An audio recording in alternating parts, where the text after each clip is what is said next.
The largest and most ferocious predator to ever haunt the oceans, the megalodon shark dominated the seas for centuries before becoming extinct millions of years ago. However, scientists managed to discover very few remnants of the giant shark. Everything we know about the great sea beast we've learned thanks to fossils of its giant teeth, which are just about the size of the average human hand. Scientists estimated the size of the prehistoric shark using calculations based on the measurement of the length of a megalodon tooth. On average, the size of a megalodon shark was 33 feet long. The largest of the species could reach up to 58 feet long. However, these megasharks may have been even bigger than we ever thought. At the Florida Museum of Natural History, a group of students examined 3D printed replicas of megalodon teeth to calculate the shark's size using the tooth length method. But something was off. Each student calculated a different size for the same shark, with their estimates ranging from 40 feet to 180 feet. A lead paleontologist took a look at the students' equations. He realized that the method they used to calculate megalodon sizes for decades isn't that accurate at all. So they invented a new method to calculate the megalodon size based on the width of the megalodon tooth instead of its length. It turned out that the average megalodon would be around 65 feet long. It's almost double the size scientists previously thought, and would mean that the average megalodon is the length of 2 school buses. A megalodon skeleton has never been discovered. Shark skeletons are made mostly of cartilage, meaning that they decompose quickly. Luckily, sharks continuously shed and regrow teeth throughout their lives. One shark can go through 40,000 teeth in a single lifetime. Scientists have managed to study different types of shark species based on their teeth alone. The megalodon shark had around 276 teeth. When they fell out, these teeth landed in seabed, where they stayed for millions of years, fossilizing. Scientists found those teeth, and they're the only real record we have of the megalodon's existence. The word megalodon means giant tooth. Its tooth is around 7 inches long. For comparison, the largest tooth of a great white shark is only 3 inches long.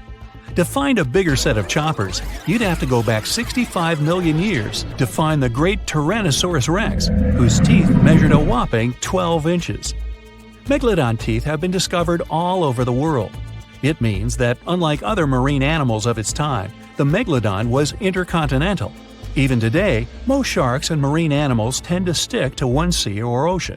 The megalodon shark swam freely around the world, moving between tropical and subtropical waters. Megalodon teeth have been found in every continent apart from the freezing cold waters of Antarctica. When a megalodon makes a starring appearance in a movie or TV show, it's portrayed to look like a giant version of a great white shark. Scientists previously believed that the megalodon and the great white shark both descended from one common ancestor. Still, it's not true. In fact, it's more likely that the megalodon was the arch-enemy of the great white shark's ancestor, the broad-toothed mako shark. That means megalodon wouldn't have looked so similar to the great white after all. In reality, the megalodon would have a shorter nose than the great white, along with longer pectoral fins to give the giant shark a stockier and more threatening build. Not only was the megalodon the largest shark in the world, but it was also one of the biggest fish ever to exist. An apex predator of this size would have needed a huge diet to keep it moving. The megalodon would have eaten 2,500 pounds of food every day. The megalodon diet consisted of larger species of fish, dolphins, and even other species of sharks. Ancient fossilized whale bones with cut marks of megalodon teeth have been discovered. It means megalodons weren't intimidated by the size and tried to feast on the giant whales of the past. Scientists have used computer simulations to try and work out the hunting style of the ancient shark. Using this technology, scientists have discovered that the megalodon's attack style was very different from that of modern-day sharks. Modern sharks dive straight for their prey's most vulnerable spot, for example, the soft underbelly of a seal. The megalodon's teeth were uniquely suited to biting through tougher areas of cartilage. So, evidence suggests that a megalodon would first chew the tougher fins of their prey, rendering them unable to swim away before launching into their final attack. The mouth of a megalodon was around 10 feet wide and 9 feet tall, large enough for you to swim into without touching any teeth. However, we don't recommend that. Their mouths were so large a megalodon could swallow a small car without even having to bite down on it. Research teams from Australia and the US collaborated to work out the biting power of the megalodon using computer simulations. The results were terrifying. While the modern great white shark has the biting power of 1.8 tons of force, the megalodon could easily chomp down on its prey with a biting power of 18.2 tons. The bite of the megalodon would easily be able to cut through steel and overpower any other predator in the ocean. The stonefish. Stonefish aren't going to win any beauty contests, unless the pageant is for best rock look-alike. Their tiny unreflective eyes and rough skin blend in perfectly with their environment. A large head, an even bigger mouth, and a home full of, it's rocks. And just because you're on the beach doesn't mean you're safe. Stonefish can survive for 24 hours out of the water. Stepping on one or even handling one won't be that fun. Their dorsal fin spines have extremely strong venom. It shoots out when they get stepped on, and it can lead to paralysis or even heart failure. You'll need help fast. No wonder they're one of the most dangerous creatures in the water, or anywhere. Be careful when scrambling around rocky areas. They love to play hide and seek. The deep sea dragonfish. If there were a prize for the most hideous fish in the ocean, the deep sea dragonfish would win. With slimy, scaleless skin, massive teeth, and a face only a mother could love, this bad boy of the sea is nothing to mess with. It likes to swim between 700 feet and 6,000 feet below the surface of the ocean, where the waters are the darkest and coldest. Along with some other creatures on this list, the deep sea dragonfish relies on its bioluminescent body parts to catch prey. It also uses its hanging appendage, which boasts a little red light on the end, coming out from its lower jaw. Many fish mistake this little light for prey, luring them right into the jaws of the deep sea dragonfish. Very clever dragonfish, very clever indeed. The fangtooth. The Mariana Trench is an underwater trench with a depth of 35,000 feet, nearly 7 miles below the ocean surface. Let that sink in. While scientists know the Mariana Trench exists, it's one of the least explored places on Earth. It's also the deepest area of Earth's oceans. And although many creatures down there probably haven't even been seen by humans yet, scientists have had the creepy pleasure of getting to know the fangtooth. The fangtooth fish shamelessly lives up to its name. Just look at that thing. The fangtooth is carnivorous and feeds on just about anything it can find that gets caught in its sharp-toothed mouth. These fish rely on their contact chemoreception to find prey. In other words, they can sense chemical residue that comes off of other living organisms in the deep sea. This is because they don't have any light-producing cells on their bodies, unlike many other deep-sea fish.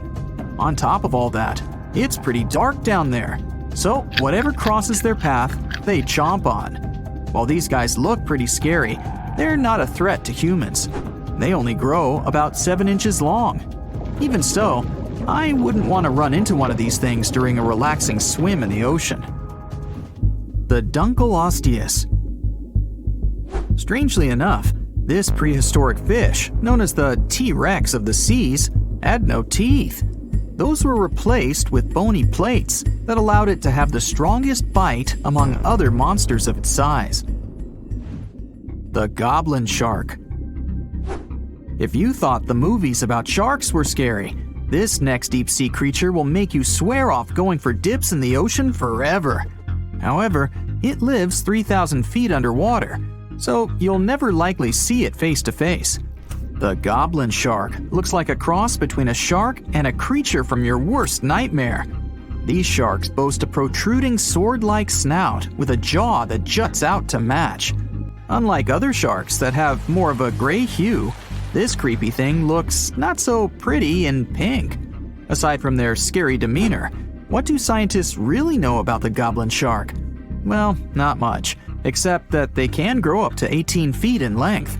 Looks like there's still a lot to learn about these guys, if you dare to. By the way, did you know that sharks don't sleep? Many species have to keep water moving over their gills to get oxygen, so they can't fall into a deep sleep like we do. That's why they stay half awake during rest. Typically, sharks don't even close their eyes. The cookie cutter shark. This shark is a living horror, with lower teeth being big and sharp, while the upper ones are much smaller. When its teeth fall off, the shark eats them to maintain calcium levels. Pretty smart solution for a shark. The frilled shark. Studying the frilled shark is like looking through a portal back to prehistoric times. That's because scientists think that these eel-like sharks haven't changed much since their oldest ancestors roamed the deep sea waters, so they're sometimes referred to as living fossils. These sharks' mouths are filled with a terrifying 25 rows of backward-facing sharp teeth, 300 in total. They're designed to grasp prey and hold them tight so they can't get away, according to early studies of the shark conducted in 1884 and published in the Bulletin of the Essex Institute. Luckily for swimmers, the frilled sharks live between 390 feet and 4,200 feet below the ocean's surface, so they'll probably never run into them. Probably. This is probably the worst nightmare of any dentist. The northern stargazer. Take a look at this cutie. The northern stargazer is definitely not something you'd wish to see on the ocean floor. This horrid creature hides its body under the sand, leaving its face above to wait for prey. Wanna high-five a sea creature? Well, put your hand up for the Tasmanian red handfish. This fish doesn't swim like a fish. It walks. It uses its flipper-like hands to stroll around on the ocean floor. These bottom walkers are disturbed by swimmers and boats a lot. Some people even want to take them home as pets. I think it's better to just give them a wave and swim on by. The vampire squid. Its species name is Vampiroteuthis infernalis, which translates to vampire squid from hell. Oh yes, this vampire squid means to terrify everyone with its name, its dark red color, its spikes at the bottom, and the scary fact that it can basically turn itself inside out. The vampire squid loves putting on a good show, but it's as harmless as a kitten is to humans. It's as if Dracula scared the pants off you, but he didn't have blood-sucking fangs. The vampire squid feeds on food particles from plants and animal matter floating near the ocean's surface. Since they're not predators, they need good defensive strategies, and their vampiric look is designed to ward off large creatures who want to eat them. Turning themselves inside out is a defensive mechanism since the spiky areas in the inner skin are more intimidating. They also shoot out a substance that does not have color, but is packed with bioluminescent particles to distract predators. The vaquita. Going out on a boat off the coast of Mexico sounds like the perfect vacation. The sun, the blue water, the most endangered sea creature. Wait, what? The vaquita isn't dangerous, but don't expect it to stick around to say hello or sign any autographs. It's incredibly shy. This little cow, that's what it means in Spanish, is one tiny sea mammal. With those black markings around its eyes, it looks more like a sea panda to me. Seeing one should make you feel very special. They're on the brink of extinction, mostly because they got caught by accident in fishing nets. It's estimated that there's only 10 left in the wild. The blue dragon. This little creature looks like something out of a kid's fantasy movie. It's called the blue glaucus, casually referred to as the blue dragon or blue angel. It can be found in many places, the Atlantic, Pacific, and Indian Oceans. It's kind of a mollusk and it only grows to be about an inch long. What you think is the back is actually the mollusk's bright underbelly. It regularly floats on its back so that its blue colors help it camouflage with the water's waves. The blue dragon isn't just pretty, it's also smart. It usually feasts on Portuguese man-o'-wars, also known as Physalia physalis. The blue dragon stores their stinging cells for later use, in essence, stealing their defensive mechanisms. When the blue dragon is threatened, it releases those stinging cells it stored, directing them at an enemy to sting them with more power than the Portuguese man-o'-war would have been capable of. As they can store a huge amount of stinging cells, they can be a threat to humans. So, if you find one, don't pick it up. It's best to admire it from a distance. The barrel-eye fish.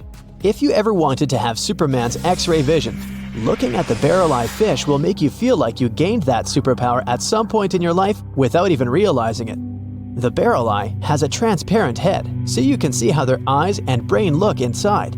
This magnificent creature lives in the deep sea. This is the lowest level of the ocean, where strange creatures roam in near-freezing temperatures and constant darkness. They're exposed to water's pressure that's almost 1,000 times that of the surface. If the idea of the deep sea sends a shiver down your spine, stay tuned to learn about another of its creatures later on. The barrel-eye fish can be found in the Atlantic, Pacific, and Indian Oceans.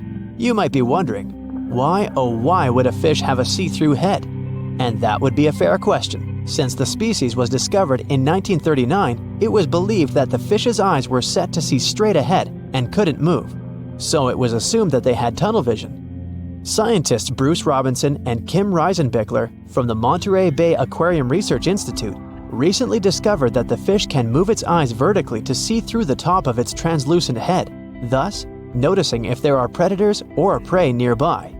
The transparent head also allows more light to enter so they can detect prey better. It's believed that the barrel-eye fish eats jellyfish and small fish species. If you dive in the ocean at night, you might be lucky enough to see how orange ball corallomorph blooms in the dark. But make sure to be quick because as soon as you turn on your flashlight to take a good look, it will retract its tubes back into itself. The megalodon. The whale shark isn't the biggest shark known to humans. If the entire shark species were a kingdom, the prehistoric megalodon would be the ruler of the sea. Megalodon roamed the ocean a long time ago. About 15.9 to 2.6 million years back between the early Miocene and late Pliocene eras.